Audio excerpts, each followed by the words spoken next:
سر یہ ابھی جو ایشو ڈسکس ہو رہا تھا، میں چاہ رہا تھا کہ سر اس کو تھوڑا سا بریف ہم کر لیں اور دونوں جانب سے یہ غلط فہمی ختم ہو جائے، اور ہم نے مل کے یہ کیا۔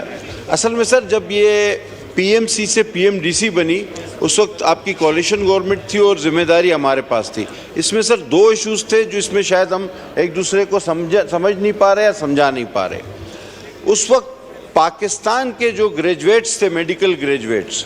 ان کو بھی لائسنسنگ ایگزام دینا پڑتا تھا۔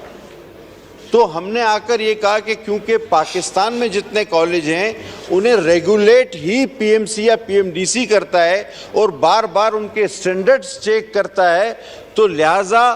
جو آپ کے پاس رجسٹرڈ ادارہ ہے، آپ 5 سال تک اس کی فیکلٹی سے لے کر سلیبس چیک کرتے ہیں، اس کے بعد اس کو لائسنس دیکھنے کا کون سا ایگزام ہے؟ نمبر 1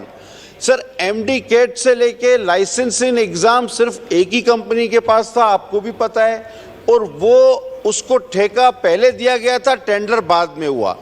بہرحال وہ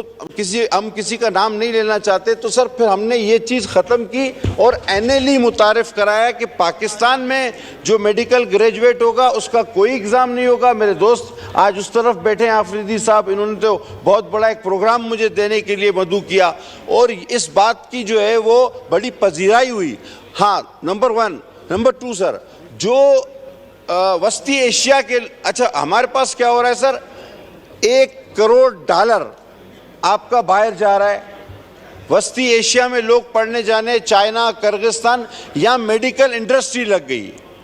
تو ہمارے پاس جن کو داخلہ نہیں مل رہا وہ باہر جا رہے ہیں۔ تو جب باہر سے وہ آتے ہیں سر، میں کسی حد تک ان کی بات کو سپورٹ کروں گا، لا منسٹر کی بہت اچھی بات ہے کہ ان کا ایگزام آپ کو لینا چاہیے کہ آپ نے آیا انہوں نے وہاں کس زبان میں کیا پڑھا، اس سے پہلے اس کو اجازت نہیں دینی چاہیے علاج کی۔ لیکن سر ساتھ ساتھ ایک چیز ہے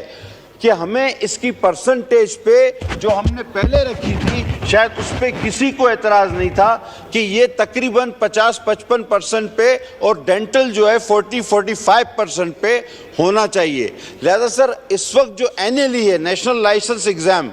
یہ ضروری ہے لیکن اس کا ایک طریقہ کار سیٹ ہونا چاہیے، لیکن اس میں جو بہتریاں کی گئی پی ایم سی سے پی ایم ڈی سی تک اس کو بھی مد نظر رکھنا چاہیے۔ آخری بات سر، نگراں حکومت جو کہ اس کا مینڈیٹ نہیں، اب اصل سوال کی طرف آتے ہیں جو پوری پارلیمنٹ کو مل کے بات کرنی چاہیے۔ دیکھیں سر آپ کا اسٹوڈنٹ باہر کیوں جا رہا؟ کیونکہ کیئر ٹیکر گورنمنٹ نے پرائیویٹ کالجز پر پابندی لگا دی،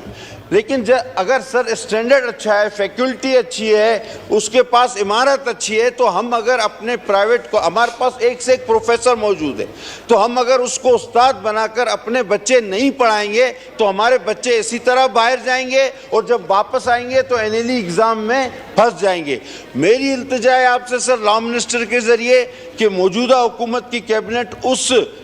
کیئر ٹیکر کیبنٹ کے اس فیصلے کو یکسر مسترد کرے۔ اس کا مینڈیٹ نہیں تھا کہ جی پرائیویٹ کالج پاکستان میں نہیں بنے گا، یہ دنیا کا انوکھا فیصلہ تھا، لہٰذا اس کے سیٹل کیا جائے اس کے اسکور کو بھی سر۔ اور الحمدللہ یہ جب پی ایم سی تھی، میں انتہائی معذرت کے ساتھ کہوں گا کہ آپ خود کہیں گے، آپ کے دوست کہیں گے کہ اس ظلم کو بھی انشاءاللہ اسی مخلوط حکومت نے ختم کیا تھا جو اب اس سے پہلے گزری ہے۔ Thank you very much. Haidri صاحب آپ پوائنٹ آف آرڈر پہ کرنا چاہتے ہیں، پھر میں لیڈر آف ذہن میں نے لیڈر آف دا اپوزیشن